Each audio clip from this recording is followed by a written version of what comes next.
morning. Good morning. What's happening, family? Welcome to the show this morning. It is Michelle Bryant. You listen to WNOV 860 AM 106.5 FM. Say something real. They won't have me sitting up here in the dark. I'm like, bro, what's so, I told you those are infrared cameras. They can see in the dark. Hey, fam. I'm dark skinned. I was gonna say, regardless of how dark you are, it still will pick you up. Joe, and I got on a dark blue shirt. It will pick you up. It wasn't gonna pick me up. White teeth, then, white eyes. That's all you're gonna see with some red rims. Your grandma when you were talking about turn my lights off, you right on my bill. I'm like, can I get some lights in the studio? Cool in here. Trying to keep it cool. See, that's the old school. Trying to keep it cool. It's called. You got the AC on, the blinds closed. Yeah. I'm like, is it gonna be that hot today? It was yesterday. Was it hot in here yesterday? It was yesterday. It was hot in here. Yeah, because they wouldn't keep the door closed. Oh, okay. So I wasn't in there. Because it's freezing in here right now. Now you cold. I'm just saying it's freezing. Like touch the counter. Usually it's like hot. It's freezing. Don't start. Don't start. I did meet with the prayer warriors at the Blues Fest. I'm telling you, I did. Don't start. Don't start. Carby so soon. The prayer warriors were at the Blues Festival. They were at the Blues Festival. That don't even sound Jesus right. went everywhere. Okay. Jesus went everywhere.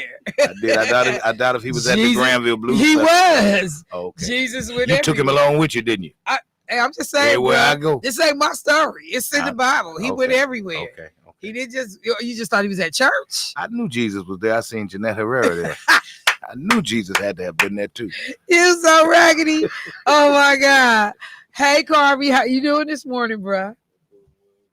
Look, I'm doing well. Good morning. Good morning. He's better. I don't know, Michelle. Are we talking about candy? See, Carby, I didn't say a word. Are we talking about the candy? Me? I'm not the one you got to watch, man. What you trying to say? You already alluded to it. As they say. Candy? You talking about candy?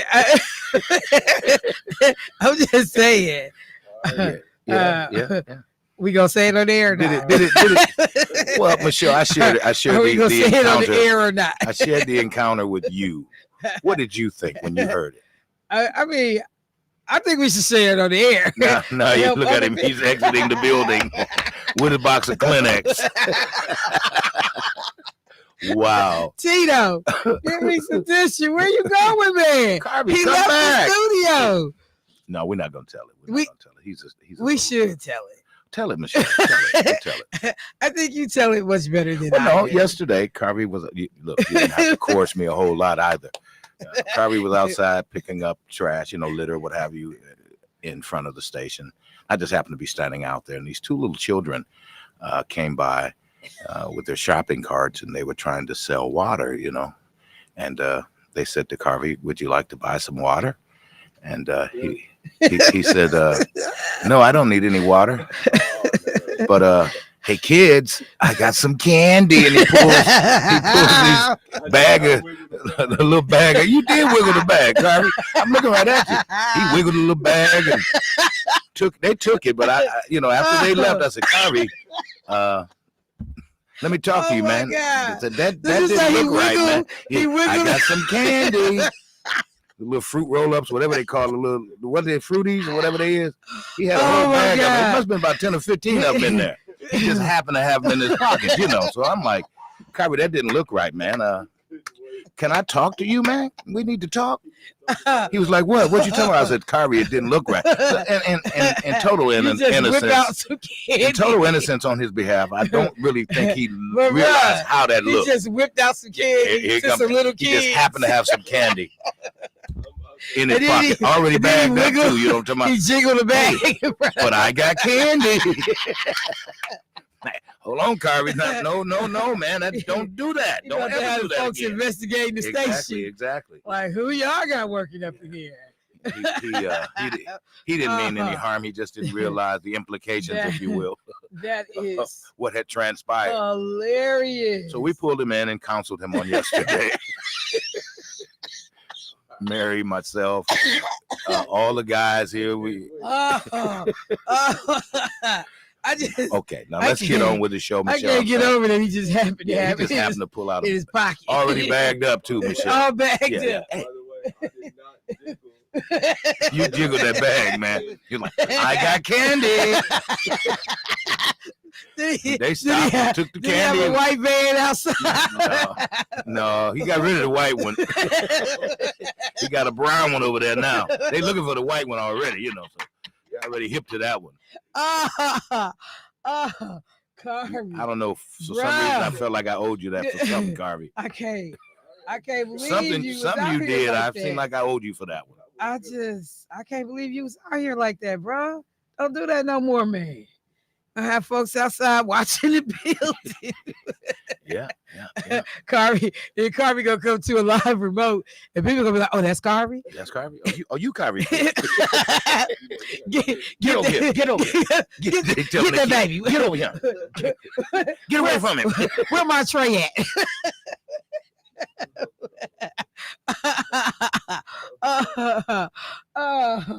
Carvey, we trying to help you, bruh. Don't do that no more. I didn't know. Don't be offering little kids candy. They look like they needed some. It was hot outside, and you thought you was gonna give them some candy. Well, I see, and that's what look why the phone lines lit up, Carvey. People, let's see what people got to say. Hey, caller, what's happening? Hey, caller, what's happening? Well, good morning, Miss Michelle. How you doing with your beautiful, intelligent self? Good morning, bro. How you doing this morning? Hey, forget them, Cardi, man. I was the grandson. I was a grandson of the candy woman. Thank you, My man. grandmother used to own a candy store. It ain't the same thing. It ain't the same thing.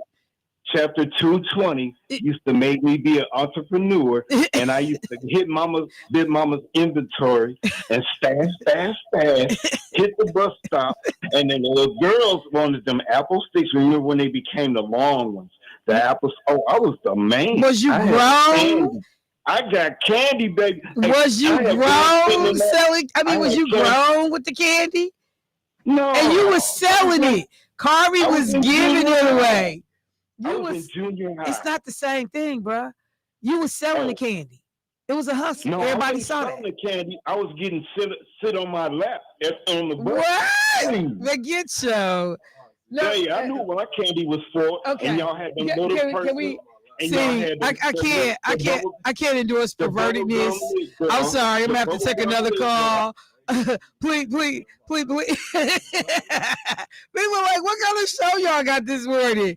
He said, what did I miss? He was using candy to entice people to sit on his lap on the bus. I know he was stealing his mama or his grandma's candy inventory. I'm rather using it I missed that. to get prey. Like, oh my God. Wow. Let me go to, I'm scared of these calls. Hey, caller, what's happening? Hey, good morning. Good morning. You may have gotten the application that I left there for the youth tennis program. Is this Mr. Rush? That is I. Hey, Mr. Rush, how you doing, sir? I haven't seen it yet, but I'll go out and look for it on the break. I took it right inside of the office there. A gentleman. Oh, no, I'm just saying, I'm in the studio, and I just came straight into the studio, so I haven't talked to the reception people yet. I would hope that you would look in there because I'm going to spell out 2 or 3 things, and then I'll get off the phone. For the tennis thing. Okay, we're looking for it right now. Go ahead, sir. All right, but I want you to follow me on here. So you usually are very accurate in terms of that. Yes, sir. The backside of that flyer indicates locations by which parents can purchase a racket, which was done about 9 years ago. And we found out the best deals are at those locations. In fact, I don't want to give them a positive or negative in response. Now, the age group on that group that we don't see the turnout in numbers of 3 tennis courts over there, and it's free, by the way. I guess I should have said that at first. I thought it would be flooded this year. The key thing is that many of these boys and girls who have been involved come through Marshall High School, where we have the fall and winter Indo program. And they come back and they stay with the program. This year, we had 97 applicants who came out and applied for that summer camp. We try and do it a year ahead, and sometimes the parents forget and they don't follow through. And you talk about things like that, parents forgetting and don't put a file on it. Now, the next thing is that the age groups of 8, 9, and 10-year-olds, there's 17 positions open, and they needn't call me. They can do is show up there, because I'm not going to answer that when I'm on the court teaching with 4 other instructors. And we just added another one, volunteer, which is a 5th one. So I know you'll take care of it.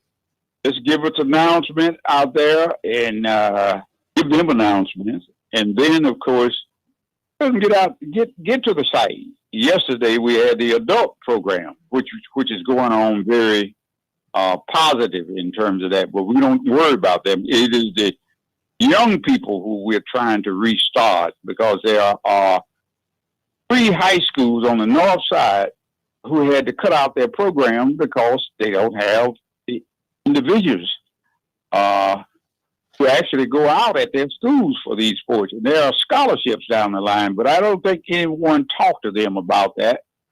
One of the reasons, and I'll give this here, and I've done demographics on this here, is that in those schools, and I won't call the name of them, but you figure out, you know what the north side high schools are. Rufus King and School of Languages, those are the ones that a lot of emphasis come in. They don't worry about numbers, but you add all the rest of them in there. I guess I'm going to have to say it this year. One that I'm disappointed in, the turnout. It appears to me that some of the old graduates of these 2 schools is North Division and Vincent High School. And I have to add Washington to that. It is just embarrassing that they can get 2 or 3 people out and some don't have any. Michelle, that makes about as much as me. I'm not from this state anyway. You can figure out why do they go out for certain things and certain times they don't. I just, excuse me for all those eyes. I don't understand that when you're going to be working the rest of your life anyway. So why don't you go out for some of these athletic part of the program, get a scholarship, leave the city, or attend the colleges around here? And I rest my case. Yes, sir. Well, I have the flyer in front of me. I'll make sure that I mention it throughout the course of the week. I think this is incredible work that is being done to expose our children to not only just a sport, but a sport that has potential, like you said, to be a lifelong way to generate income, to get to college, the skill sets, the disciplines that are learned as a result of playing tennis. So, and in fact, I got 2, I got a 10-year-old and a 11-year-old at home that are here for the summer. So they getting ready to become in the class. So I will make sure that I mention it, though, and do as much as I can to help make sure people are aware and get our children exposed to this opportunity. I have one last comment, and I might as well say it. Yes, sir. If they don't have good discipline, that parent is going to be taking them away from them. I understand. We won't keep them. You can't work with a person who has all kind of behavioral problems. Right. And it is not an LD program. I hope the parents get that. I don't feel bad about saying it, but the behavior is key. And the parents won't be paying a penny, if you will, to get into the program. So now all the parent needs to do is come over there, and there's seating rooms outside and inside, and notice the behavior, because we're not going to treat no child wrong. MPS is having too many problems, and it's not an MPS program. It's just that we find the dollars, United Sports Club, and then we put out information to all of the schools and all 82 schools that have elementary, middle school program. We're not pushing a high school program this year. Okay. You've been the headaches, and thank you again. Yes, Unless sir. you have more, take care. All right. Thank you, Coach Rush. All right, family. So you heard the United Sports Club is presenting their summer 2024 tennis camp. They are looking and encouraging young people between the ages of 6 through 12, boys and girls, to participate. This camp runs June 10th through July 26th. And boys come on Monday and Wednesday. Girls attend Tuesday and Thursday. As you heard Coach Rush say, there is no fee for them to participate. The lessons are an hour each. So they run early morning. The beginners, 6 and 7 year olds, you have them out there between 8:30 and 9:30, and then advanced beginners 9:30 and 10:30. They have a quick start 1 and a quick start 2 program, 8 to 9 years old, future stars 9 to 12. And those older age groups are out there anywhere between 8 to 10 a.m., 1 hour each segments. So look, he is absolutely correct. When I think about when we were on the HBCU college tour and we were running into folks, particularly from athletic departments, who talked about that they had gotten dollars at their universities for golf scholarships, for tennis scholarships, volleyball scholarships, and that they did not simply have enough students to even make sure that they could retain that money. And if they don't have the students, the people that fund those scholarships typically won't keep funding them because the money just sits there and ends up being returned. So they'll send it to a school where you will get kids that'll come out for those things. Those most often won't be HBCUs. Or, in the case of what we're talking about now, you got suburban school districts where tennis, golf, everything is being offered. So this is a opportunity, and please, just the idea of being able to get kids from behind a video game and off their tablet and able to get outside, get some sun, some fresh air, physically, engaged. I got kids, today, like these kids never go outside, man. You never get fresh air. The other part of your physical development, that running and growing and stretching, you never do it. So we will make sure that we remind people that this is a incredible opportunity, and hopefully people take advantage. I got a caller on the line. Let me get them in real quick. Hey, caller, what's happening? Hello. Yes, hello. Yes, I was just calling because I was one of Bob Rush's early graduates when I went to North Division High School. Hey. And we North Division. In fact, I was captain of the tennis team under Coach Melvin Weekly. Okay. And this is the old North Division. But anyway, Bob Rush. Now this is when we were on our avenue. Our avenue had like all these tennis courts, and then he had all these basketball courts. And this is back when tennis was a big deal. But what happened though was that they grew, and what they did is that because basketball is one of the easiest, cheapest sports to get involved in. All you need is a basketball and a hoop and some stuff, So that's why there's so many of them. What happened though was that eventually they expanded and he took our courts away, and that's why Bob Rush and them all had to move. They all had to move, But no, he's right. I kept playing tennis well into my early years. I used to go to the lakefront and play and stuff. What happened is that it's a sport that you can take long into your years because you can adjust it to your physical level. So I just want to say to Bob Rush that Kevin J. Walker thanks him for all he taught him. Another thing. Yesterday you were talking about Angela Bullfield. Yes. I was an early fan of Angela Bullfield. She came to Milwaukee the second or third year of Bastille days. Really? She's very tall. Yeah, she's tall. She was so tall. She was taller than her bodyguards. She was What? walking along. Yes. She was. She sang. This is when she sang. She had this song she sang called "Too Tough Tony." Of course, you played "This Time I'll Be Sweeter." And she just what it was that she's Puerto Rican, but Yes. but in New York, as you know, Spanish Harlem is right next to Harlem. Right. Angela Bofield was the principal dancer for the Dance Theater of Harlem. No, I never heard that part. Yes. In fact, in her first album, if you open it up, it's back when albums had album covers. You open it up, there's a photograph of her. She's sitting cross-legged there, tall, beautiful, and stately and stuff. Yeah, and she was In fact, her song "This Time I'll Be Sweeter" was covered by Will Downing. Yes, I have heard Will Downing's version, and he did a good job. Not Angela, but he did a good job, though. Yeah. Well, thank you for that information. She was. Yeah, I was an early fan of Angela Bofield, and I heard you all say that, and I couldn't get in, but I just wanted to let you all know that. So I appreciate it. Thank you so much, Kevin. Yeah. All right, family. Let me take a quick break. When we come back, got a couple of updates. We have now found out about early voting opportunities for the special election that is coming for the 4th Senate District to fill the 4-month term left when Lena Taylor, former state senator, was appointed to the bench. And so I will make sure that I get information.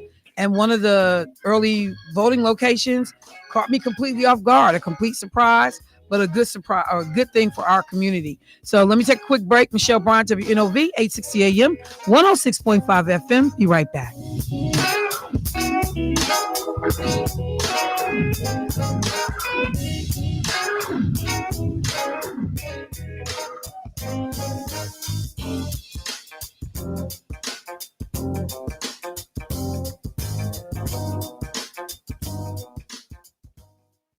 Day is Wednesday, June 19th, 2024. Join WNOV as we'll be in the parade, but most importantly, we'll be broadcasting live from Juneteenth Day in front of Rise and Grind Cafe on Dr. Martin Luther King Jr. Drive between Center and Christine Lane on the west side of the street. Please stop by to visit and maybe meet our staff and just maybe win some prizes. This live broadcast is sponsored by the Medical College of Wisconsin Cancer Center and WNOV, the voice of the community.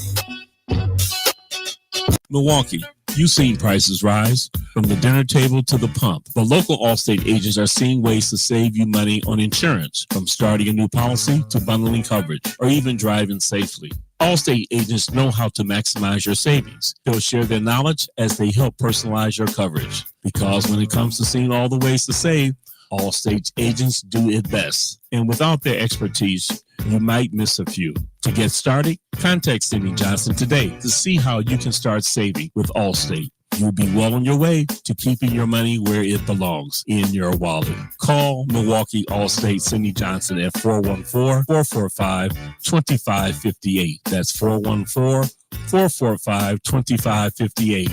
Home, auto, renters, condo, today for a free quote. Cindy, Nancy, and London can't wait to meet you. Savings vary, subject to terms and conditions and availability. Allstate Fire and Casualty Insurance Company and its affiliates, Northbrook, Illinois. Equity. It's the most vital gift we can offer one another. Equity means everyone is provided with the resources and tools they need to succeed. The Milwaukee County Office of Equity works to fulfill the county's vision that by achieving racial equity, Milwaukee will be the healthiest county in Wisconsin. The Milwaukee County Office of Equity, making the county's health and racial equity vision a reality. Find them by searching Milwaukee County Office of Equity. June is Men's Health Month. It's time to take control of your health. Monitor your blood pressure, cholesterol, glucose, and wait to catch conditions early. Call Outreach Community Health Centers at 414-727-6320 to schedule your checkup today. That's 414-727-6320. Make your health a priority. The Community Brainstorming Conference will not be hosting their June monthly meeting. As communities around the nation prepare to observe and celebrate Juneteenth, they encourage you to enrich your appreciation of this monumental occasion in Black history. On June 17th, 2021, President Joe Biden signed a bill into law making Juneteenth a national holiday. Juneteenth celebrates the date of June 19th, 1865, when the last enslaved people of African descent located in Galveston, Texas, finally learned of their freedom from slavery. The Emancipation Proclamation had been signed 2 years earlier. As President Biden would say at the bill signing, great nations don't ignore their most painful moments. They don't ignore those moments of the past. They embrace them.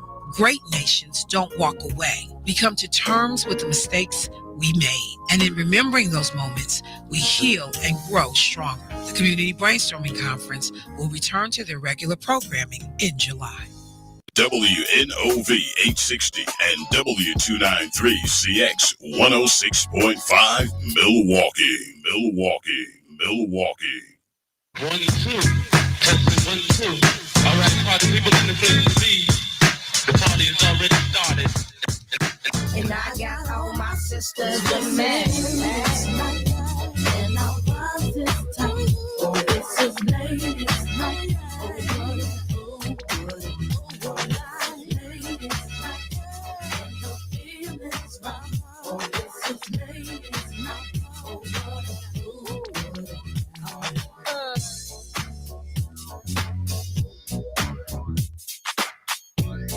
Now, back to Say Something Real with your host, Michelle Bryant, on 860 WNOV.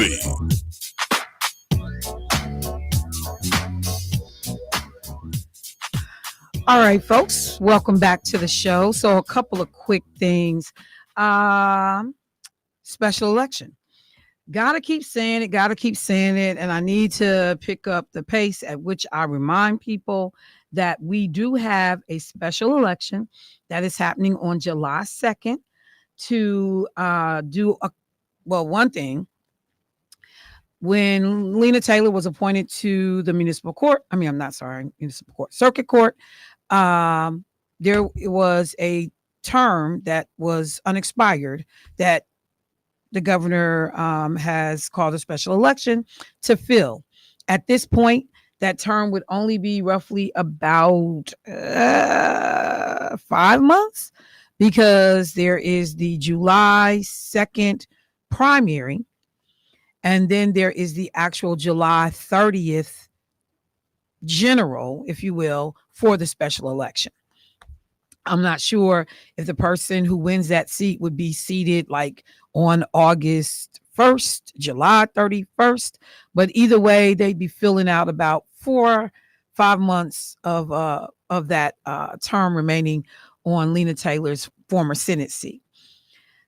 We got word yesterday that information was out regarding early voting for this race.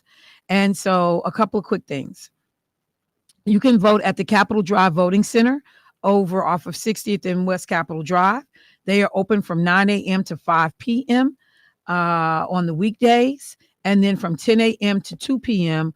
on Saturdays. There will only be 2 Saturday opportunities to early vote, June 22nd and June 29th, because this election is literally in a little less than 3 weeks. You can also vote at the Village Library. That's over at 5190 North 35th Street. You can vote at the Good Hope Library, 7715 West Good Hope Road. And they are open 1 to 7 p.m. So later voting hours on Tuesdays at these locations, and on Monday, June 24th. And then throughout the rest of the week, 11 a.m. to 5 p.m. opportunities to early vote at those libraries. And then you can also vote on Saturday at those libraries, 10 a.m. to 4 p.m. But here was the thing that we learned yesterday that I thought was pretty amazing. You can actually early vote for the 4th Senate District race tomorrow at Juneteenth. If you go over to the Clinton Road Senior Center, which is 3045 North MLK, you can literally vote while you at Juneteenth. Have a good time, walk over. If you live in the 4th Senate District, cast your ballot and go on back to the party. Like, no extra trips required, no extra parking. I just think that that's the coolest thing. I don't know whose idea that was at the Election Commission, but kudos. It is a great idea that a lot of people will be off and enjoying Juneteenth. A lot of people from the 4th Senate District will actually be, down at the festival. And hopefully people take an opportunity to take advantage of the convenience of being able to vote while you are at Juneteenth. I might actually figure out if I can sneak over and go vote in that early polling location, because I actually live in the 4th Senate District. So again, if Senator Taylor was your legislator, some people that didn't live in Senator Taylor's district would always think she was their legislator. And I was like, well, when you go and you don't see her name on the ballot, what you doing? Who you voting for? People was like, I just thought maybe she wasn't up for election at that time. So you do need to understand, if you are in the district, if you are not sure, you can go to myvote.wi.gov and you'll be able to just put your address in and quickly figure out if you're in the 4th Senate District. We have 2 candidates that are running in that race. We have State Representative Lakeisha Myers, and we have State Representative Dora Drake. For whatever reason, State Representative Drake has not decided to come, talk to me and the folks that listen to this program. She has been on the station though. So lots of information out. State Representative Myers, who's a regular, you have an opportunity to make a choice. And, transparency, everybody knows I ride with Lakeisha. There are very few races that I'm just, really direct and open about. Lena's races were always won, not just because I worked for her, but because I always thought that she was the best candidate for the various seats that she ran for. And in this case, I think that Lakeisha is the best candidate for the races that she's running for. But again, I will say it over and over again. The door is open. The platform is open. Should Representative Drake decide that she wants to speak to the folks that listen to my show, the mics are open for her. She's more than welcome to come and talk to people about her candidacy and why folks should give her, every consideration in terms of a vote. The one thing I will say is that I had to smile because there's going to be, quite a bit of money in this race. And I noticed that, we're getting a lot of mail pieces already. And I'm going to just say this, and I say this about every race, that's out there. When people tell you I got a plan, particularly if they are people that have been in office for a while, well, why hadn't the plan been executed before? One of the most recent lit pieces that came out from Representative Drake talked about a plan for reckless driving. This is a key issue that has been Representative Myers' issue since County Executive David Crawley left the county. And she actually picked up that bill on the red light cameras. But there have just been, State Representative Myers calling for a special legislative session for the governor to deal with the issue of reckless driving, talked about increased penalties and fines for reckless driving. So people will say, oh, I got a plan, but you get no details of the plan. And in 4 years, there's been no plan. And then you got people who like, nah, you can go back on this date, this date, this date. I introduced this bill. I did this. You can see the press conference. You could do this. And that's what, I always talk about. I remember I talked about it in the mayoral race when Cavalier Johnson stood at the podium and said, I got a plan to fight crime. And we was like, well, show us the plan, bro. And we never saw the plan. Like the whole plan was OVP. That ended up being the plan. And so Donald Trump, I got a plan, for the healthcare. Well, where's the plan at? Tuesday. It's coming on Tuesday. Tuesday never came. Tuesday came and went, and there was never a plan. So people have had an opportunity to have a record on issues, to show the work on issues. And so I just encourage people, because the one thing that's going to be interesting about this race And if black people in this race don't pay attention, it's going to be white people in Shorewood and Glendale who decides who's going to be the senator for the 4th Senate District. Even though this is a majority black district, if black voter turnout is low, you will literally have smaller portions of the district in terms of Shorewood and Glendale being the deciding factor in who represents the 4th Senate District. We have got to pay attention to that, even though, these are both Democrats running.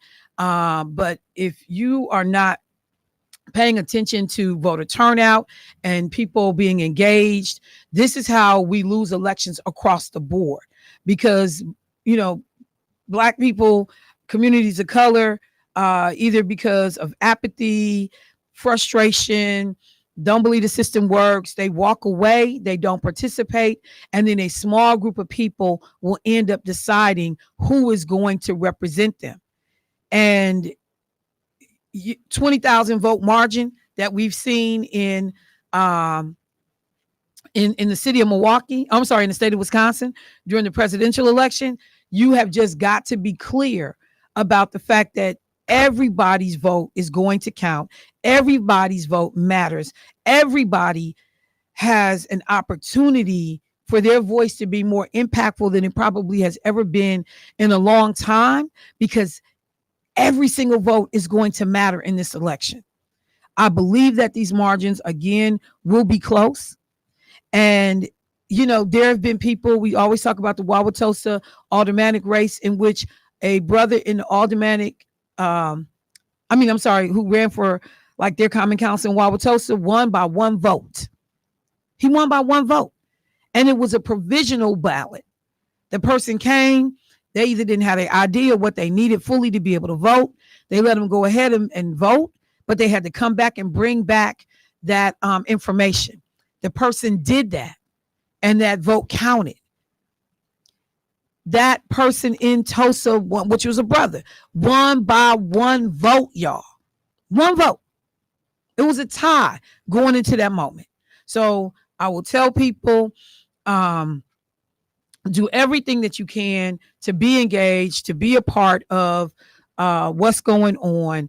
And again, the door is open. I believe that everybody should have an opportunity to hear from people, make the best informed decisions, and just understand I am not closing the mic over here during my airtime to anybody that wants to get in, that is running for office. You are always welcome to get in. I tell people all the time, you got to be willing to answer questions from people. You got to be willing to go to the places that are difficult, or that, you feel like may be difficult, but you can't represent people when you won't come talk to people. You got to be willing to do that. And I've said this is nothing new. I talked about this with Mandela.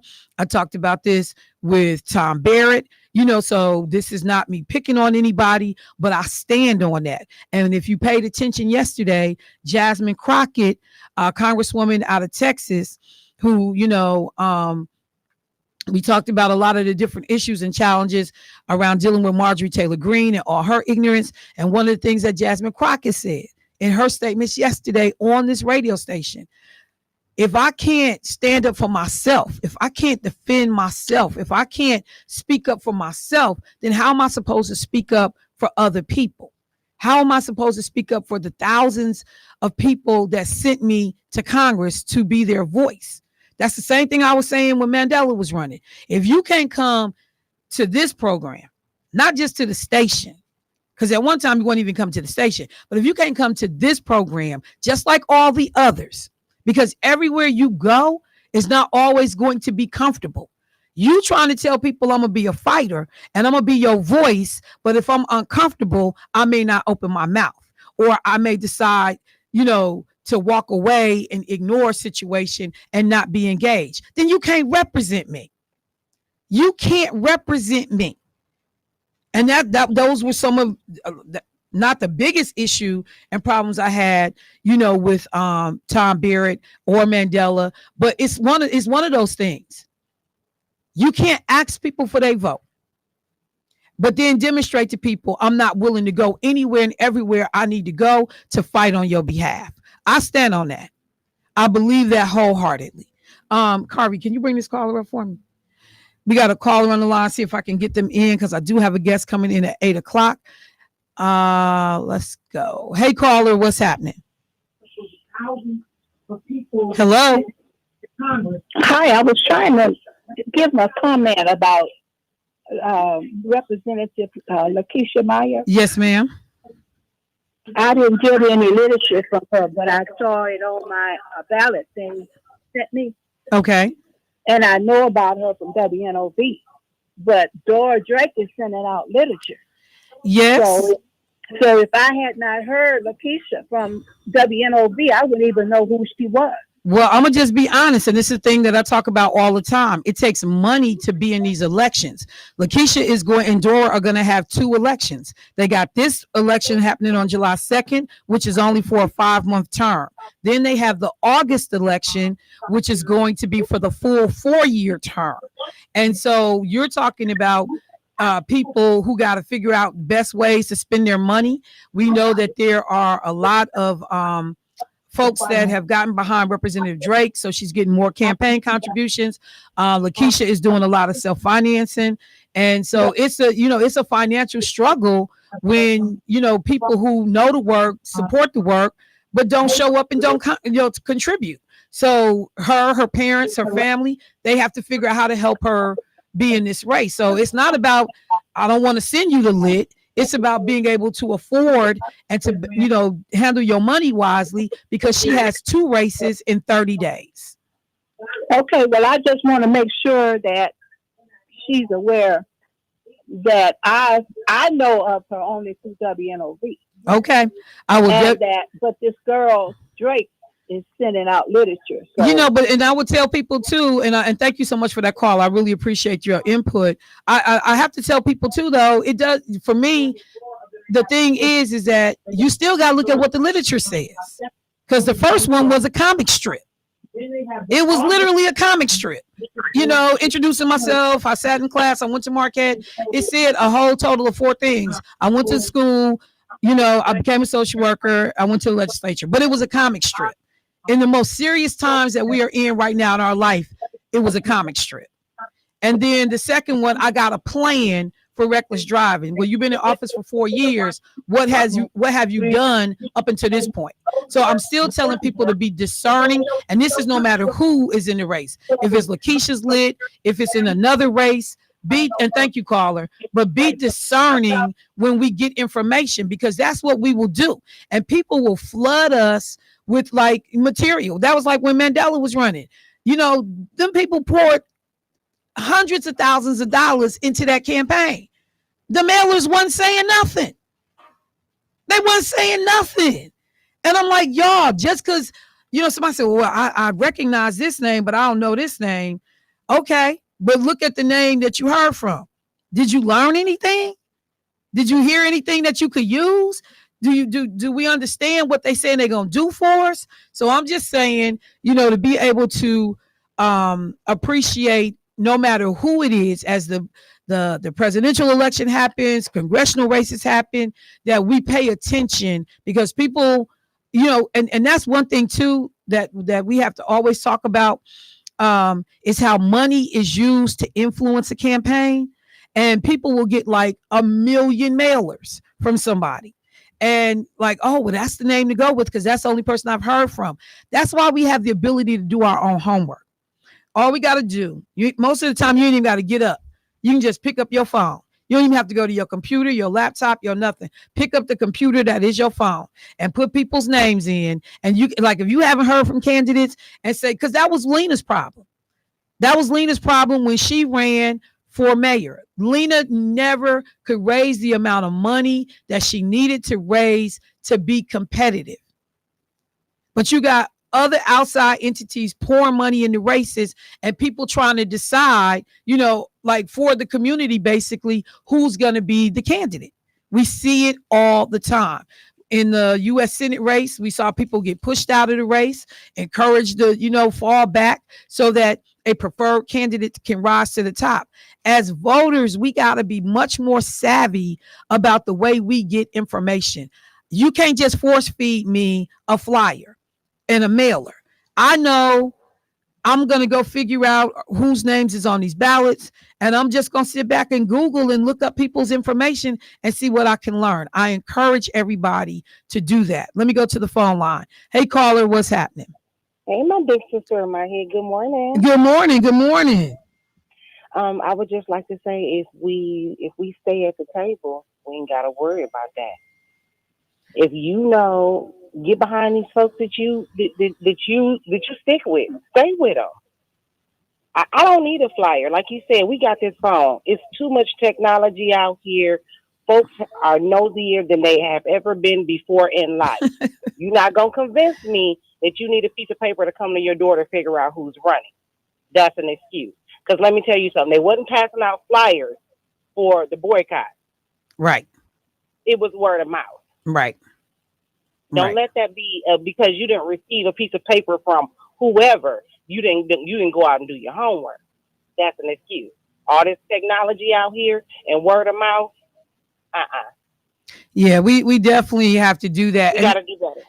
Thank you, caller. I appreciate it. And to the point that I always try to make, if y'all know it's people that are in office that you like to see stay in office, or people that you want to help get to office, y'all send them people $5, $10, because that mailer, especially when you start talking about, like in the assembly, you sending it, your district is like probably about 30,000 people, something like that. 45,000 people. When you start talking about a full Senate district, now you're talking about like 150,000 people. So you triple what you got to do by way of reach. And these mailers cost anywhere from, just to get them printed, can be roughly $3,000 to $5,000, depending on the number that you're sending. And then by the time you pay for postage on them, mailers can cost you, $8,000-$9,000 to send out per mailer. So when you see them rolling like that, just understand what kind of cost that is. And I'm sending to 45,000 households. I'm sending to 35,000 households. That is an expensive thing. And then it's so many people, I appreciate so-and-so. I love so-and-so and so. Don't never send nobody $2 on their campaign. Don't, but you calling me though. You calling me because you need some help. And I had $2, but I got an extra Popeye's chicken sandwich, as opposed to investing in making sure I got representatives that I want to see in office. The number of people who understand the game to some extent and never make a contribution. And I'm talking about across the board. I'm talking about everyday people that listen to the program. I'm talking about church folks. I'm talking about Greek letter organizations, all these specialty organizations. They always got a program. They always got this. They always got that, but they ain't got nothing on it when it's time for an election. But the minute they want gravitas and somebody important with a name to be at their event, then they call in, can we get so-and-so to come speak? But you don't never do anything to help make sure that these people can be in office. This is across the board for every one of these elected officials.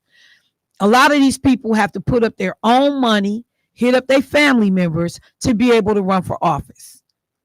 And if you're not, independently wealthy, if you're not got a good base of family people with deep pockets, which a lot of these candidates don't, some of them, they're the highest earner in their families. It is difficult. So I would say this, for competitiveness, the number of people that don't run for office because they can't afford to run for office, that are extremely talented and good people. But when you up against the machine, when everybody decides that they are against you, well, not everybody, I shouldn't say that. When the folks with money decide that this is who we backing, look at the kind of money that can go into a race. Like I said, make no mistake. When you look at like the county executive race, when Chris Abley poured $750,000 in a race, when Lakeisha ran the first time, Chris Abley put like $40,000, in mailers that he did for Lakeisha on his own, not asked, no coordination between the campaigns, but he just would go up and down and figure out which candidates he wanted to support. You got a hard fight when you up against those kinds of dollars. And then there are people now that, are backing horses in races who've not talked to both people. I'm just going with this person because this who we backing. But if you look at the records, so I'm just saying that we've got to do more as a community to make sure that, we're not just being force-fed information. We're getting what we need. And when stuff comes to your house, I don't care who sends it. I don't care if it comes from Lakeisha mama. I don't care if it comes from Michelle, if it comes from Representative Drake, anybody, Donald Trump, Joe Biden, that you are being, to the extent that you can be, the most informed voter you can be. Because if we do that in the Biden-Trump election, we make a different decision. We vote for Biden if you're going to base it on facts and information. Because Donald Trump just can't go stand in a black church talking about, Africans, Black Americans for Trump. But then there's no record to stand on. You cut diversity, equity, inclusion initiatives and programs in the federal government while you were the president. He was the first to do it. What we're seeing now at colleges and universities, Donald Trump was the first to do it. So you still have to be discerning. I don't care who's reaching out to you. You still got to be discerning. And people, that's the name I saw. You got to do more than that, y'all. Yeah, we got to do more than that. It's critical. We got to do more than that. We got to figure out, and we all are capable of doing it. Let me just type in a name on my phone or type in an election on my phone, see who's in the election, and then make some pointed decisions. Because think about it on the flip side. The caller said, I know Lakeisha because of the radio. You didn't know Dora until that flyer came to your door. So how many people going to vote for somebody I didn't know until the flyer came to your door versus somebody that you see? And I'm not saying that you don't see Dora in the community. I'm just giving that as an example. So I'm just saying, y'all, we're going to have to be smart voters. Let me take a break. Michelle Bryant, WNOV, 860 AM, 106.5 FM. Be right back.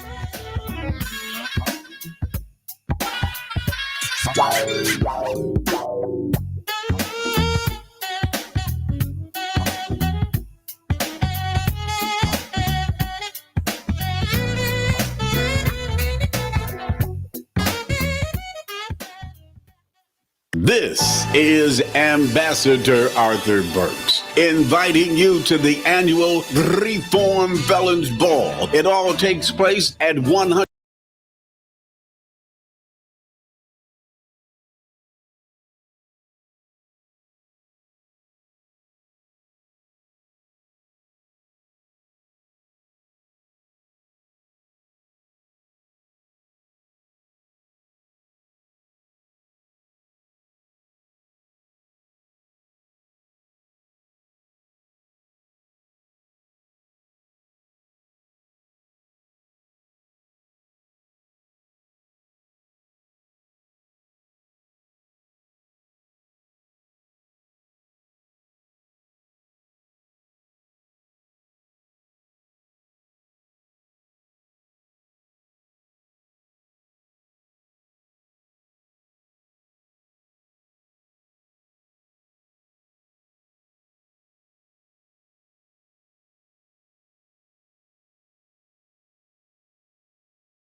told you that I was expecting a guest this morning, and I am thrilled to welcome one of my favorite people, none other than Mr. David Polk to the studio. How you doing today? Good morning. You know, anytime I see you, it means it's something good about to happen. Some big in Wisconsin apprenticeship. When we first, started talking and you first started coming in, just blown away at your backstory in terms of the career path you've been on, what that has looked like for people of color. And for people that are like, well, who is this Michelle? What does this brother do? Take a second and just tell people a little bit about yourself. Sure, absolutely. So my name is David Polk. I am the director of Wisconsin Apprenticeships. So more routinely, when you talk about apprenticeship, everyone knows that it's usually in the skilled trades, but we've expanded far beyond the skilled trades, and apprenticeship is the model that's used for skilled tradesmen like myself. I'm a licensed plumber, had gone through apprenticeship myself. And is there like a family legacy somewhere in there? Yeah, I'm a third generation plumber. My grandfather, a lot of people in the community know, is Art Malone, Malone's Plumbing and Heating. We had a shop straight down to Tetonia, right before you hit Tetonia and Keith, way back in the day when I was a little one. But that said, coming in to lead Wisconsin apprenticeship from that purview, from going through apprenticeship myself, it's not only a job for me. Like I'm really, really passionate about how the apprenticeship process can affect the community and affect the workforce. We are in a crunch. There's not enough people for jobs that we have out here. So how long have you been in your current role? 2.5 years I've been director. Prior to that, I was associate dean of apprenticeship and trade at MATC for 5 years. Okay. Yeah. So I like the idea that you said we are expanding, we're areas that we may not have necessarily thought about before as, an apprenticeship opportunity. Yeah. I know people would be like, well, you get some on the job training, but like actually calling it an apprenticeship. Yeah. I've been amazed at the reach now and where you guys are going, uncharted territory. So that's one of the reasons why you were here to talk to us today. I am. So tell folks what you got. So back in 2018, we started the Early Childhood Educator Apprenticeship. We reformatted the Early Childhood Educator Registered Apprenticeship.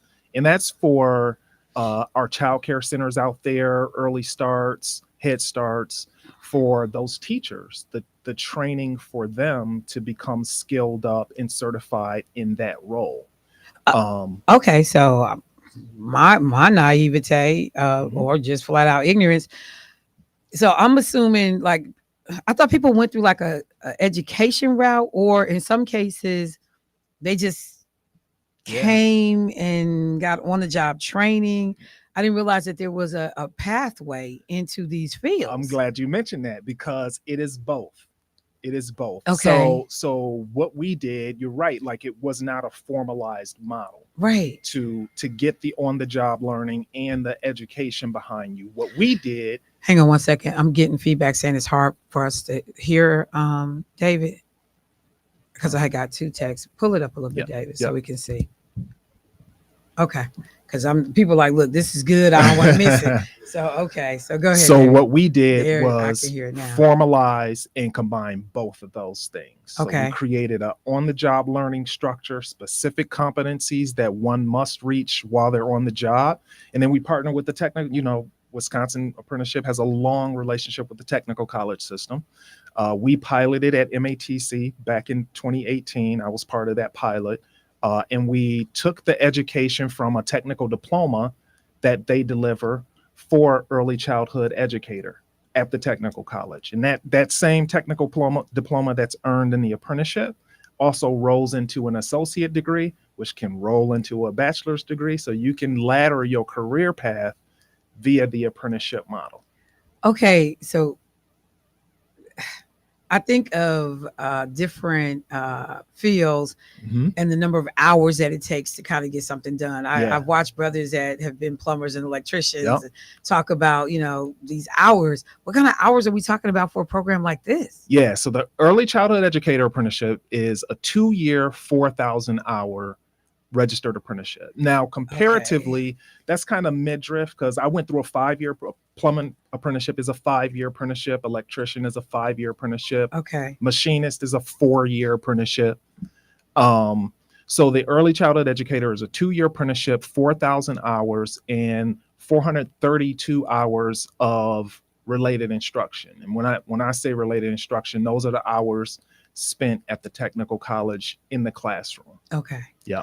All right. So okay, y'all, I'm coming. Like people are like, okay, tell me more.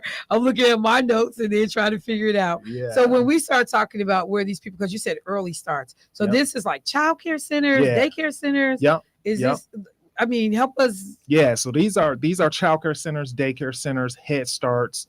These are the daycares for those young people before they go into the K-12 system. You know, you need childcare up to 3 years old, in some cases up to 4 years old, and then they go into the K-12 system. So these are training for those workers, very specific. You know, I was telling somebody, I remember when my son was young and I was still in college and working full time, and I would talk about the fact that other people had my child 60 hours a week because between me dropping him off at 6 a.m. at daycare, and then they would, you know, he would either stay there, like I think he went to Children's World when he was, you know, before he was K4, he went to Children's World, and then I'm picking him up at 6 p.m. Yeah. And so it was always really important to me, the educational background, the training background of the people in that facility, because I'm like, you're doing more molding than I'm doing. When I looked at the numbers, I had my son for 10 hours a week, Monday through Friday. And I've said this before, and people like, well, did he not live with you? What are you telling people? Because I picked him up at 6. Yeah. We got dinner, bath, you know, a little book time in, and then he was in bed by 8 o'clock. Because in our house, little kids go to bed like at a for real bedtime. Yeah, for sure. Not up all night. And, you know, so it just became so clear to me, like, you got to pick right where your child is going and understand what the educational background is of the people you are entrusting to your child. So I guess the question for me is, like, how many people are impacted by an apprenticeship program like this potentially? Well, when you think about it, and earlier this year, in the governor's State of the State, he announced that this is the year of the worker, right? That's the theme for this year. And when you think about early childcare, it's the backbone of the workforce. We saw that during COVID. Absolutely. We saw it. There are people that right now cannot find childcare, and that's actually preventing them from going into gainful employment. Right.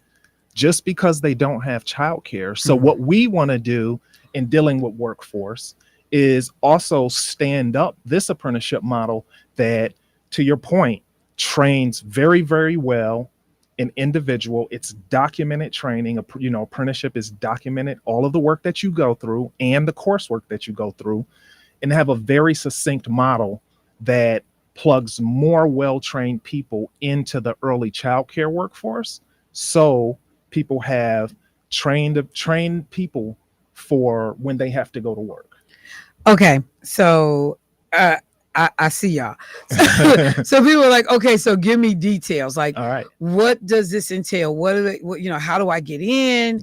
How much does this cost? Because people are always concerned about, you start saying additional training, additional education, that usually comes with a dollar figure. Absolutely. So what are we talking about financially? So apprenticeship starts with employment. You have to be employed by a company or entity to become an apprentice, right? Okay. And it's an investment. Like if I'm employing apprentices, I'm investing in the long-term future of my company. So with that said, we were able to procure some funding. U.S. Senator Tammy Baldwin got some congressional discretionary spending for a very specific project around early childcare. So that money pushed into DWD, and very specifically. Well, what kind of dollar amount are we talking? Because, people get money and then, it's like, we got enough money for a 1 year program. We might be able to squeeze 2 out of it. What kind of dollars are we talking about? So the entire grant is a $5 million grant. And we were directed to also partner with DCF. Makes sense because DCF is over early childcare. What we're doing with with our split of the funding is we are having an early child care educator sprint. We want to sign on as many we use the acronym ECE, early childhood educator, as many ECE apprentices as possible before the end of March next year. So childcare centers, if you're listening, we need you to sign up apprentices now. And what you get on the other end, we're using the funding to help fund those childcare centers to train these individuals. So when your apprentice completes, it's a 2-year registered apprenticeship, you can get up to $10,000 in reimbursements back to the employer. And we're per also employee or just overall apprentice. That's per Are you apprentice. serious? Yes. Yes. When your apprentice completes, you can get up to $10,000. That's only during the sprint. After the sprint, it splits in half, and you only get $5,000 when your apprentice completes. This is like a game changer Absolutely. because number one, most people would love to be able to do this. Yep. I can't afford to do this. Yep. And the amount of resources and time I'm going to put in, you worry if people are going to stay. Mhm. What's their incentive to stay? What's their incentive to complete the training? Yep. But if you look at it from the employee's perspective, I know I'm on track to complete this, and what that, like you said, this laddered approach to my associates, to my 4-year, whatever that goal for me is. But then now I got people that's not as afraid to do that initial upfront investment. Yeah, because knowing that there's something on the other side that I can recoup some of my employment. Where did the idea for this program come from? Because is this being done anywhere else in the country? No, not at all. This is a first time pilot, and what we're trying to do is stand up this apprenticeship program. So hopefully after funding is gone, that there's been such an investment in the ECE workforce that people see this as a model that they're going to use routinely now. Now I don't even need the money. I understand the investment. I want to use this for the future. And that's what we're trying to get to with the grant. Now, on the other side, and you talked about costs, that related instruction costs at the technical college, there's a cost there. And what we did with the funding was create a full reimbursement. So if the apprentice themselves have to pay for their related instruction, or if the child care center says, hey, we're going to pay for the instruction for our EC apprentices, we're going to fully reimburse you. And that's a semester by semester reimbursement for whoever pays for the technical college education for their apprentices. Okay, I guess I smile. You know what? This has got to be like the most gratifying, or one of the things, when you start talking about the way you are able to, again, I like the term, just expand, go into fields and arenas that we never would have associated with an apprenticeship, and be able to create opportunity, because we know people are doing this work anyway. Absolutely. Or trying to do it. But because of the financial investments, time commitments, people drop in, drop out, and at the end, our community ends up suffering because we don't have what we need. Like I said, COVID pulled the Band-Aid off, or the blinders in terms of the nation appreciating how this industry was completely critical to us functioning. Absolutely. When folks got stay-at-home orders, but there were frontline workers who had to go to work every day, the daycare centers, they couldn't close. School, they couldn't close. Okay, I'm excited.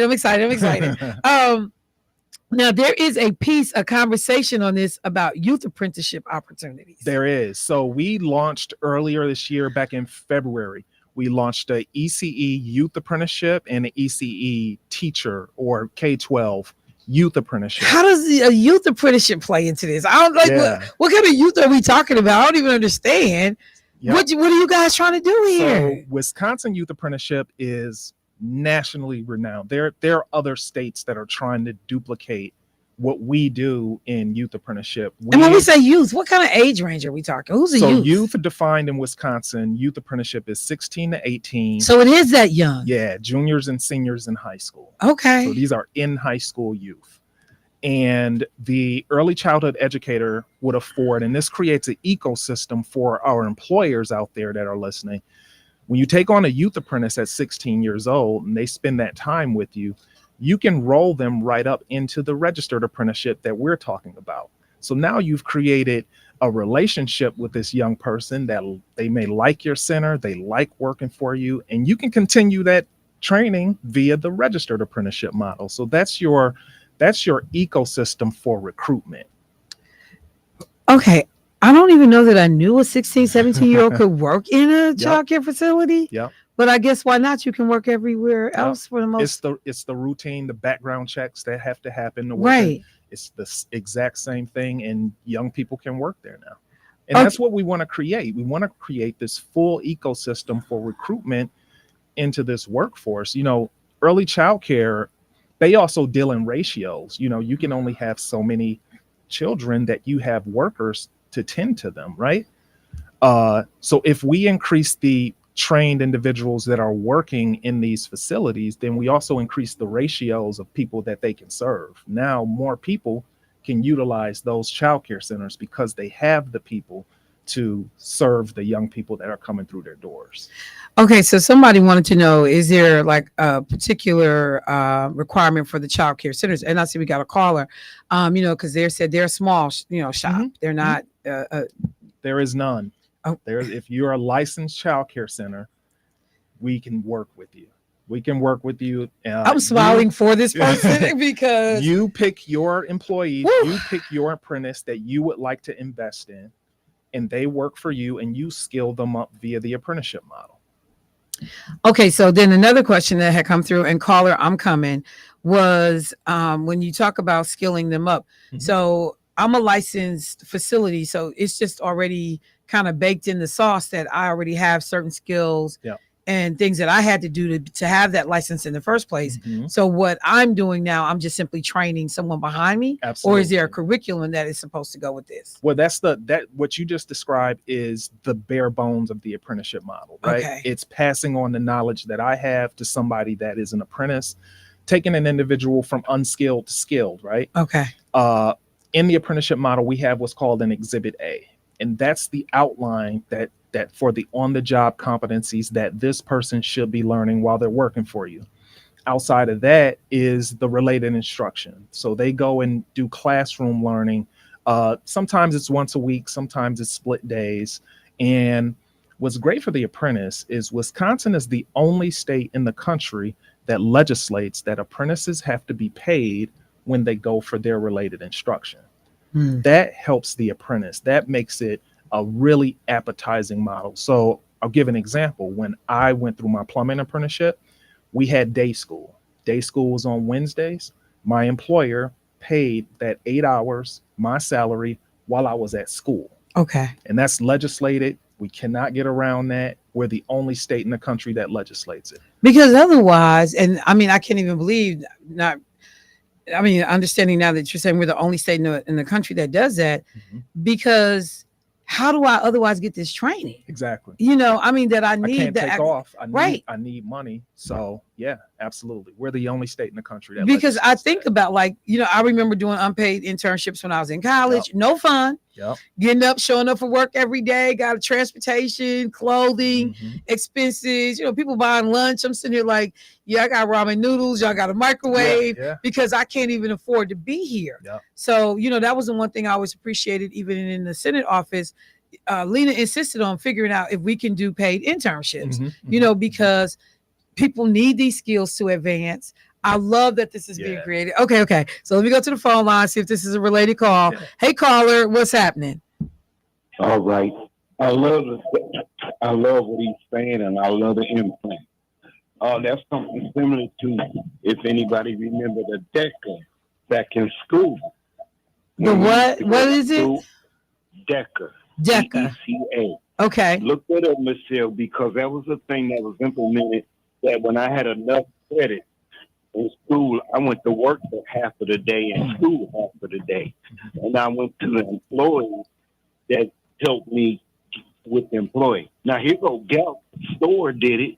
A couple of other stores around black businesses and black They did that. Look that up. That's what he's kind of saying, and I'm loving what I'm hearing, because that's a bet. Because remember how tech used to be. You would go there and you would learn, and then they would be pulling them seniors right out of there straight to work.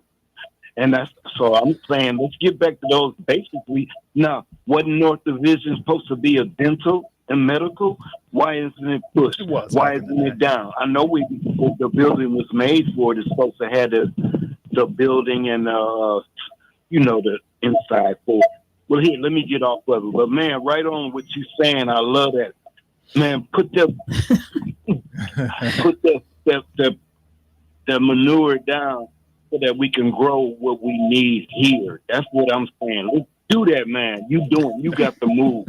Roll that ball. Hit people in the head. Well, okay. Now we finally. Thank you, bro. I appreciate the call. So first of all, he started the call with what they used to do at Tech. So go Trojans. That's really, you had to get that in there. Had to work that in. I got to get that out. Well, at least you're not Keith. Where did Keith go to school? Dominican. Sure, get out of here.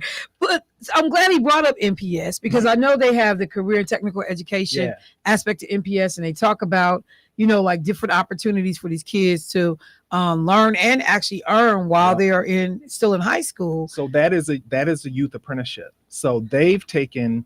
And shout out to Giles and Aaron Cherney over there at MPS. They are doing amazing. So what they did was take the youth apprenticeship programming and say, we're going to hire our youth apprentices. We're going to keep our MPS students in our school district. They're going to come work with us, and then we're going to pathway them into those work opportunities once they graduate. And they are having amazing success. I have definitely, because of the work we did with college fairs, and then we made sure that Senator Taylor was like, look, we need the trades involved in terms of these fairs, and then that's how we actually started working with Giles. And then when you start to realize that they are now at the point where they have their own thing, because it has grown so much, it is impressive. And the fact that the vision of just these men in this industry who are watching what the pipeline into the fields look like and who's getting access. And because they talked about like different high schools around the state, different opportunities are presented. Absolutely. And a lot of the urban kids kind of missing that. The work that, Senator Taylor did around urban ag and like, hey, folks cutting down trees in our city. We can't get nobody, black trained on how to do this. Oh, and I got something on that. What? So last year we started and piloted the first arborist youth apprentice. We had a youth apprentice that bridged into a registered apprenticeship. It was Hoppy Tree Service. Yeah. So there's an arborist youth apprenticeship also. Okay. Yeah. We all smiling because we understand the difference that this makes.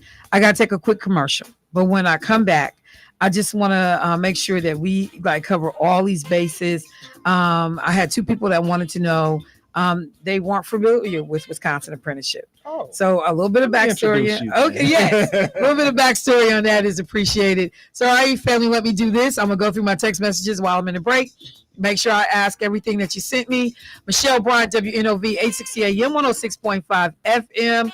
Y'all, we talking progress up in here, expansion, and I know Mr. Malone would be somewhere like, this is my grandbaby, this is my grandboy. So we'll be right back, y'all.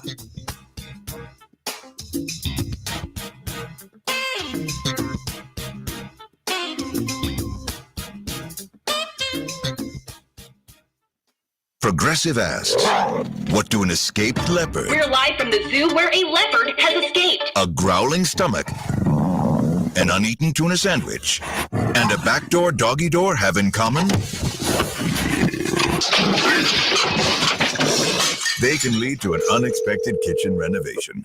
Yeah, hi. Is this the zoo? Your leopard is in my kitchen. Bundle your home and auto with Progressive for great savings and round-the-clock protection. Progressive Casualty Insurance Company, affiliates, and other insurers. Not available in all states or situations. It's almost time for Summerfest, Milwaukee's biggest party on the lakefront, with over 600 artists across 3 weekends, including Key Glock, Ken Carson, Lil Tecca, plus Juicy, Big Extra Plug, Bryson Tiller, K-Cam, Mariah the Scientist, and more. Don't miss Milwaukee Summerfest presented by American Family Insurance on June 20 through 22, June 27 through 29, and July 4 through 6. Get tickets now at summerfest.com. What makes Wisconsin Dells such a big deal? Well, big splashes for one, big rides too, big shows, big boats, and big scenery. The bigger the better. Water parks? They're a pretty big deal around here. Big families? You bet. Small ones too. Mini golf? Peak time. 19 plus million gallons of water? No biggie. Water slides? Big, bigger, biggest. Big attractions? Check. Big theme parks? Check. Big meals? Check, please. Wisconsin Dells. Now that's big. Go to wisdells.com and plan your trip today. Need a job? Listen up. Starting pay for correctional officers at the Milwaukee County Reintegration Center in Franklin starts about $30 an hour. Yes, that's $30 an hour. Go to county.milwaukee.gov and search careers. WNOV 860 and W293CX 106.5 Milwaukee.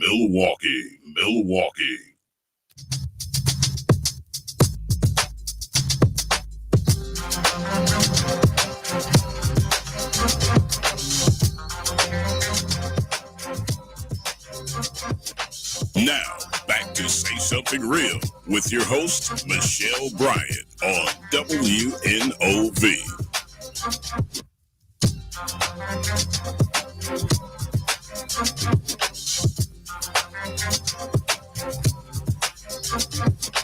All right, folks, welcome back to the show. So I am talking to a brother who has quickly become one of my favorite people, David Polk. Anytime I see him, I know that there is good news. That cute smile don't hurt either, though. That smile is amazing. Does not hurt.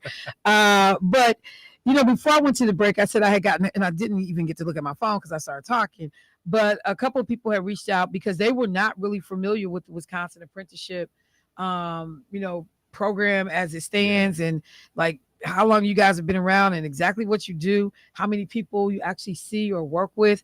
But another conversation that I did see that sparked me to say the things that I said during the break instead of going through the rest of my text messages was this idea that these MPS is tapping children within the district to be able to get these into these apprenticeships and give these opportunities.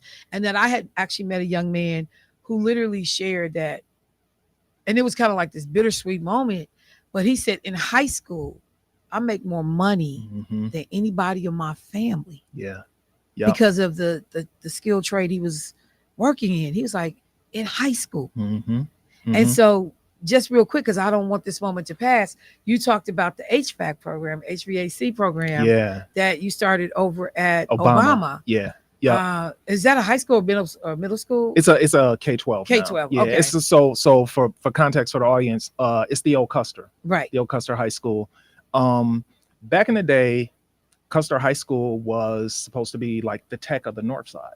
Okay. So they have a lot of old infrastructure in that building from when they used to deliver skilled trades at that school. So what we did, and this was back when I was at MATC, partner with Johnson Controls and brought back the HVAC program there. So we got an instructor. I've known the instructor actually since middle school. And just so folks know, HVAC program, that's like air conditioning, heat, ventilation, and air conditioning. Okay. So now that school has a program that starts at 10th grade where your students can go through for the duration of their high school career, learning HVAC from an MATC employed instructor. Shout out Tony Washington. That's my guy. He's a steam fitter himself, so he knows, he's been through an apprenticeship. Okay. He knows HVAC. And if you're interested, definitely send your kids to Obama. They have the only HVAC program in the city delivered at the high school level. Okay, so I want to take a second to talk about how this is a game changer, life changing, because you had provided some data that talked about medium income, because that zip code area 53209 is 53209. So, we talk about 53206 all day long. So I don't know much about 53209. And you talked about medium income in that area? Yep. So back in 2019, we kicked this off at MATC, and you have to make the sell. Why do we need this program here? And when I was doing data and creating the presentation, the median income for 53209 per household was about $38,000 back then. $38,000 per household. That's what the data showed. So the reason why a HVAC program was so important is because entry level salary for HVAC technician, and this is entry level, like you don't know much about the basics. Okay. Right? The median income for entry level is $45,000 per year. So what my vision was we can get 18-year-old high school students trained in HVAC in high school for free, and they can come out making more than their entire household to start, and very quickly be making double that, because it's two things that's always going to happen in Wisconsin. It's going to get really hot, it's going to get really cold. HVAC technicians will always need them forever. And so just quickly, because I'm just so intrigued by that whole effort. So have you kept up with the program? How was it doing? Yeah. Everything. I mean, you shout out your boy, was it Tony Washington? Tony Washington, yeah. So like, are we seeing kids graduate or go through the program? Are we seeing the results that you were hoping for? He had his very first cohort to graduate this year. Because there was, the blip with COVID. Right. We started it in 2019, and then they came back post-COVID with a brand new cohort. So they graduated. I think he had 6 or 7 graduates from the program, but now the entire program has built up. He has a class for each grade now. Wow. So we started, when we piloted, we just started with a group of sophomores and said, we'll add a class each year until we have a graduating class, and that'll be that entire ecosystem. So he has a sophomore, junior, and senior class now that he's delivering that curriculum to. Okay, so I can't stop smiling. Yeah. This is life changing. This is game changing for families and communities. I ran into another young guy who, in the trades in high school, and he talked about. He thought that when he was 19, he'd be ready to buy his first house because of the work that he was doing and, the advice and the information he was getting. Yep. And he said no one in their family owned a home. And he understood that with the trade and the skills he was getting and the income earning potential, that he was like, Miss Michelle, like, I'm about to buy a house. Yeah. And what you do with that? You can't do anything. I bought my first house at 20 years old. At 20? Yeah. As a plumbing apprentice. Yep. At 20. I won't tell you what that 4-year degree, because I'm too busy trying to pay the student loans before I can even think about buying a house. That's crazy. So it's not uncommon when you get into these apprenticeship careers. So for folks who are like, but I still didn't really know much about this, how long has this been around? Yeah, so Wisconsin has the oldest registered apprenticeship system in the country. Our system, and you'll see it on our logo. I think I left you a pin last time. I have I was a pin. Here. I do. So Wisconsin apprenticeship was started back in 1911. Okay. It was the very first apprenticeship legislation in state legislation across the country. And that apprenticeship legislation also birthed the Wisconsin technical college system. So that's why I said the very long relationship with the technical college system. They were actually built in tandem. The original technical college system was built to support apprenticeship. Wow. So apprentices were sent to the technical college. That's why it was built. So they were built in tandem way back then. And just for context, the national apprenticeship legislation didn't come about until 1936. And they duplicated what we had built in Say that part one more time. Yeah. The federal legislation around apprenticeship, there's federal legislation. That didn't start until 1936. 25 years after we were already in the game. Yeah. Yep. Okay. You got fans. Folks over at Employment Walk here listening. Absolutely. And they talking about that, you're a pathway to wealth and entrepreneurship. Absolutely. The number of people that I hear today tell me I want to work for somebody else. Yeah. Or ultimately, and caller, I see you, I'll be right there. ultimately the goal is to own my own. I Yeah. prefer to do that. So we did a kickoff at Employ Milwaukee last year for the ECE Sprint. Okay. I mean, last week at Employ Milwaukee. And what the grant does, because we get 3 million of the grant, DCF gets 2 million. Okay. And their aim is to build up entrepreneurs with that funding. So they're going to have services to help through people, DCF of all places. Yep. Okay. To go into business because that's their Family- purview. Yeah. Yep. Okay. Yep. So they're going to be doing the work to help individuals start up their own businesses, the licensing, any certifications that you need before you have young people in your door. We're doing the workforce side to help build up individuals that work in that specific field. So I just want to say you probably got some folks in the community, just proud. They're proud for your granddaddy. Kurt Harris checked in. He said, I knew. Absolutely. I knew his grandfather. And he said it's a very good program. So Yeah. I just want you to know there are folks paying attention. Somebody else says, okay, this is amazing information. Yeah. Thank you for bringing it. So is they rolling through? Yeah. So folks that are interested in the Sprint, like I said, we need to sign as many apprentices as we can. So when you say as many, what are we talking? Like, are we talking hundreds? Are we talking? Yes, we can do hundreds. Would be great. Yeah, we can do hundreds. Would be absolutely great. We want to sign on as many as we possibly can before March 31st next year. That's the end of the Sprint. If you don't sign up by then, you are not subject to the $10,000 reimbursement. Okay, so this is back to the childcare center. Absolutely. And what'd you say? Early starts? Yeah, Head Starts, childcare centers, early starts, all of the above. This is for early childhood workforce. Okay, but in general, if people got questions about apprenticeships, we can direct email them us. to you. Yep, email us at apprenticeship@dwd.wisconsin.gov. Visit the website. If you go wisconsinapprenticeship.org, it'll take you directly to our website. We have a banner at the top for ECE apprenticeship. If you email us, we'll connect you with the field staff, appropriate field staff to help you get started up.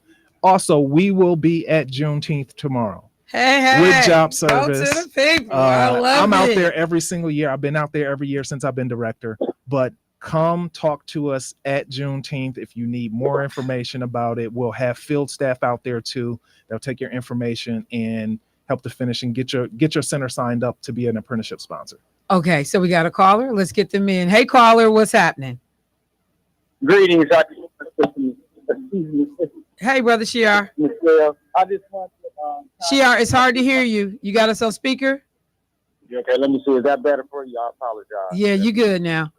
Okay, I didn't get the brother's name, but I just want to say I definitely appreciate you putting this on. A lot of people don't recognize that even more it's a push for technology. That's actually my background is in the engineering field. You know, technology changes every 6 months. They put more components on a microchip, but every house, every building gonna need some AC and some heat, for the next 80 years. So no matter what the technology is, you're gonna need these industries in effect that these, and I heard them just say it's careers, where you actually hiring employees. It's not just jobs that we are providing, or I'm saying we, as in Milwaukee, Black community, promoting, and I'm promoting this as well, is we providing careers. And that history on the apprenticeship, that's because of the German. The Germans started the apprenticeship program in Germany, and because of the large population of Germans, they run that here, as well as LLCs and some other interesting organizational structures. So it's a lot that we need to look in here in Milwaukee. Some of the history of legal instruments and structures. But yes, we need more people in the apprenticeship programs. Every human being got to walk through some type of door. We need carpenters. Water is always going to go through a pipe or a tube. Well, thank you, sir. Always. 100 years from now. What you say? Some things ain't going to change. Ain't going to change. So don't get caught into the technology, the dummy phones and the technology. There's some real skills here to get you access, and don't be chasing that 6 months game like that's the only thing in town of being in the technology or advanced. You know, we need to be in there, and believe me, those jobs are that's here. But these jobs have always been here, and we've been sleeping on them. So let's wake up and, you know, get signed up at Juneteenth tomorrow. Perfect. Yeah. Thank you. He's 100% right that our model of apprenticeship was because the huge German population. And I actually was in Germany a couple months ago. There's a lot of similarities, including that legislated to pay apprentices while they go to school. Okay. That's from the German model. Really? They provide apprentices a stipend, what they call it, a stipend, while they go to school for months at a time, and pay them a stipend while they're in school, and then they go back to work for the company that's sponsoring them. So did you ever find out like what the philosophy behind it all was though? Yeah. What did you learn? In Germany, like they treat apprenticeship as more of a socioeconomic engine. Like if they're able to put people in apprenticeship and stand them up, then they have less crime, they have less homelessness. So they put a tremendous investment into an apprenticeship ecosystem so everyone can have access. Now there are hurdles in there, and we got to see that when we were in Germany. But they look at it as a socioeconomic structure. And how are they? Does theirs start as young as ours in terms of like high school, or even younger? Yeah, you start to pick your path in Germany at like 14, and you can go to university, but they have a higher respect for someone who had gone through apprenticeship and then go through university. And the way that they explain it is you weren't only taught the theory, you actually did it. Practice. So the way that they look at as far as the admiration for the person going through the workforce is actually the inverse of how we look at it. Right. They look at you better if you had gone through apprenticeship and then gone to a university. That's brother Shiar. I love that. You know, he always got the extra in the backstory. Yeah, it's very to get you to think. And I'm going to go do some reading. You have inspired me to do some reading. Well, just a couple of numbers, and thank you because you brought some data along, and I want to make sure I share it with the listeners. In 2023, I'm reading registered apprenticeships set a record high. Yeah, so we were very, very close to 17,000. We actually went back-to-back years, setting the record. Most apprentices in our system that we've ever had in the history of the state. We got very close to 17,000, finished just short about 16,000. How many employers do you need to accommodate upwards to 17,000 apprentices? Oh yeah, we have about 4,000 statewide. Really? Okay. Statewide, yeah, about 4,000 employees. So people get it. Yeah, you know, it seems like there are folks that, and then on that youth side of that, I saw there was a number for what the youth apprenticeship program was doing. Youth apprenticeship, kind of breaking records there too. If they not have already broken in, I can look at data as soon as I leave here. 10,000 for the first time ever, and we've gone 3 years in a row of breaking the record for youth apprenticeship participation. So you know I'm about to be like, so you man, right? Yeah. you are that dude in that vision. Michelle, oh my God. There are states across the country that are trying to duplicate what we do for youth apprenticeship. This is so cool because when we think about, you know, people, we're at the top of the list for this negative indice, top of the list for this, worse for that, to understand that this is a model. Yeah, when it comes to our workforce programs, yeah, the rest of the country, they're coming to us to see how we did this and to see how this is being cultivated right here in our community. Yeah, urban school districts. Like, I'm sorry, I'm just bursting at the seams. Yeah, because I understand the opportunities it creates. Absolutely, and young people who didn't necessarily know how I was gonna make it or what life held for me. Yeah, you know, I can start planting those seeds right now. And these kids are coming out of school with a plan and school, you know, skills. Yeah. That I tell young people all the time. My house is at 20. Yeah, I tell people all the time, you know, it's great to get in a program and start your career pathway really, really young. It's just as good to know what you don't want to do. Like try something in your youth when you don't have bills, when you all of that. try something out and figure out what you want to do and understand what you don't want to I do. told you, I think I told you before, I keep saying it. I was a tradesperson in my head forever. I'm like, I would have been the coldest carpenter to ever live. Oh my God. I'm building anything. I get, I watch a lot of, like a lot of people. I go down the rabbit holes on TikTok and different videos. And so like there is this stuff that these guys are doing with wood. And they're like hollowing out like a section of the wood and running this like some type of acrylic, all different colors through, making dining room tables. And this is the most beautiful work I have ever seen. And then we had somebody come in and put in the wood floors in the house. There is not often a day or two that does not go by that I look at the craftsmanship of what was done with those floors, and I'm just blown away. Yeah, that's part of the pride of going through apprenticeship for me in the skilled trades, because there are so many buildings around Milwaukee and so many buildings even outside of Milwaukee that if you were to talk to my daughters, oh, your daddy worked on that building. I put the plumbing in that building. So it's part of that pride of your. Oh no, I got bros that do it. I could be hanging out with some of my guys and we go past Northwestern Mutual. So, I was on this floor. Absolutely. We did this. This is what we did on Foster. This is that. So, I mean, and I'm a FYI, I mean, a DIY person. I like hands-on. I like to be able to stand back and look at what I created.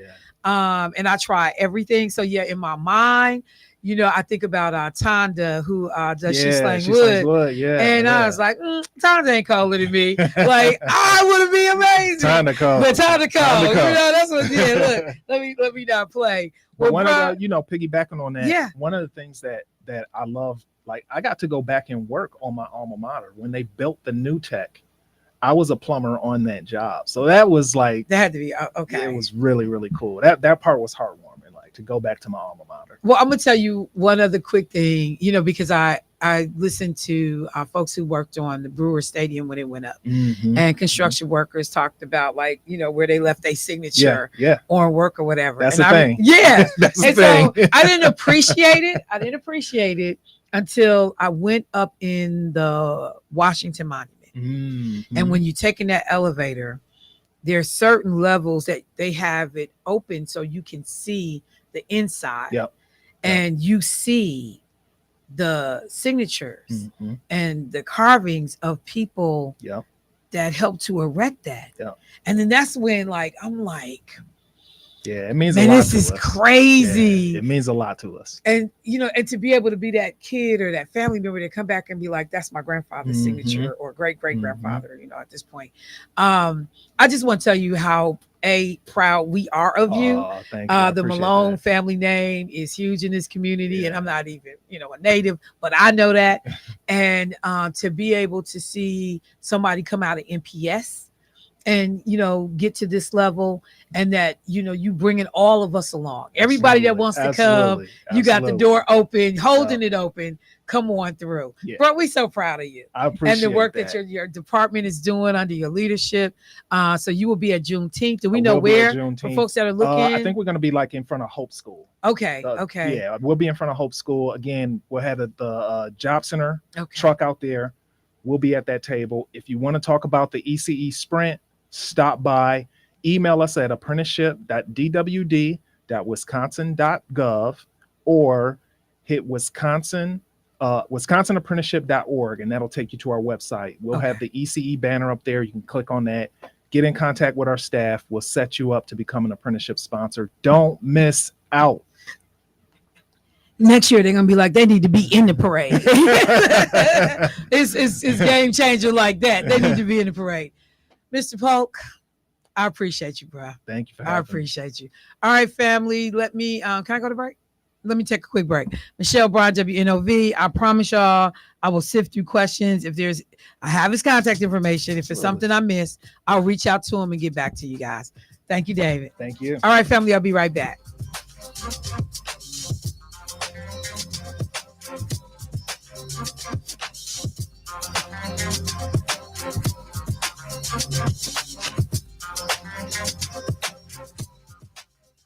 The Community Brainstorming Conference will not be hosting their June monthly meeting. As communities around the nation prepare to observe and celebrate Juneteenth, they encourage you to enrich your appreciation of this monumental occasion in Black history. On June 17th, 2021, President Joe Biden signed a bill into law making Juneteenth a national holiday. Juneteenth celebrates the date of June 19th, 1865, when the last enslaved people of African descent located in Galveston, Texas, finally learned of their freedom from slavery. The Emancipation Proclamation had been signed 2 years earlier. As President Biden would say at the bill signing, great nations don't ignore their most painful moments.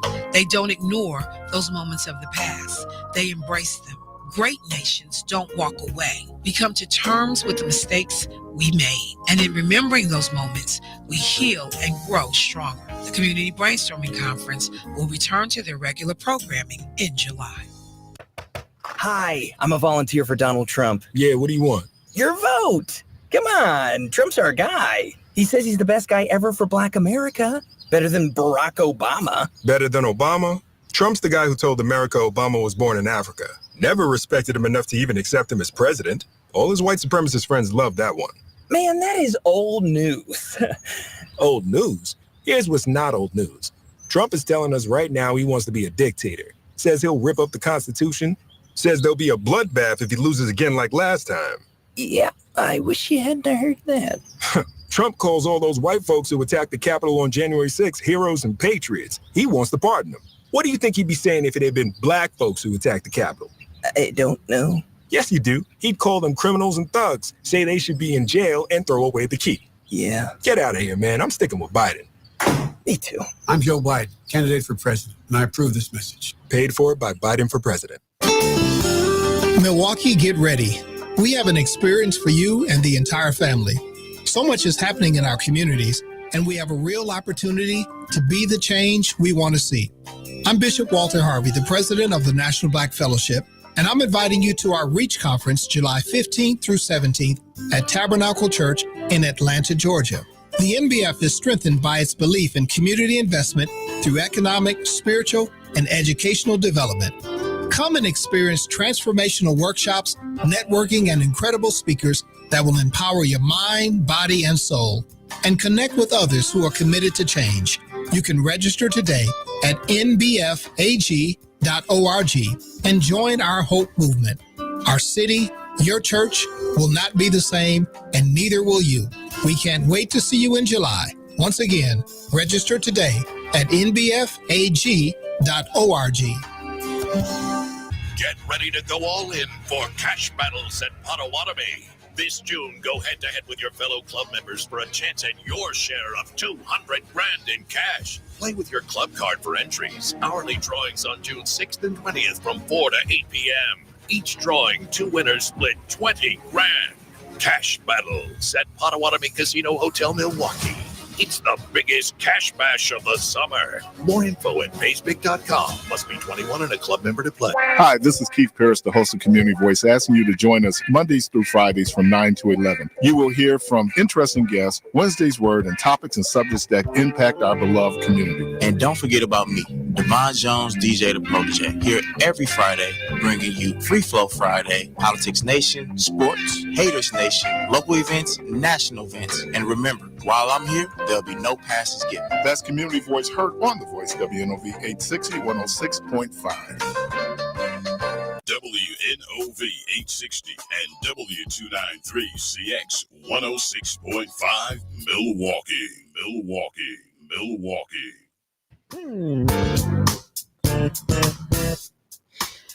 All right, family. So, it's Tuesday. I cut out early for Mr. Frazier to get in his information. I just want to say thank you so much to David Polk, the work that's being done by the folks over at Wisconsin Apprenticeship. And remember, we will be live tomorrow down at Juneteenth over at Rise and Grind. Stop by and say what's up. A number of our hosts are going to be doing their shows or some version of their show down there. So I look forward to seeing everybody. Carvey, no more candy.